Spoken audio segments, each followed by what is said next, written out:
My job is to be the final customer, or to represent the final customer, and make sure that when they close their eyes and they listen to the system, they're going to be happy with their purchase. The most fascinating part for me is to see the concept turn into a real product, and all the work required to get there. I mean, starting out with the first prototype, doing the measurements, and then listening and tuning. And the beauty about measurements is that it will pinpoint any kind of problem.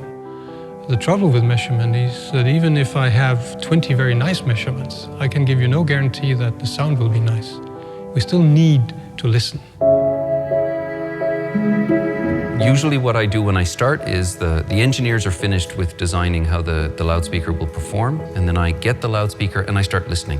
First thing I'll do is to just listen and see, is there something wrong here that we can go back to the original measurements and look at and fix the problem rather than try to cover it up.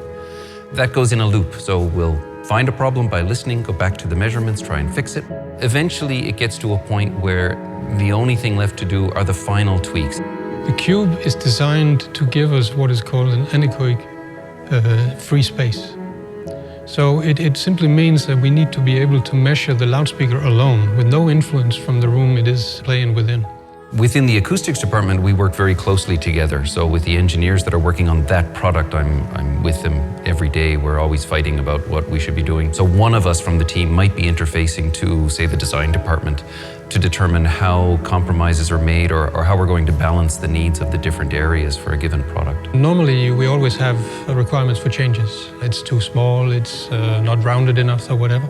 And then we have a close cooperation with the designer, and eventually gets a prototype that works the way we want it. We are not making loudspeakers, we are making experiences.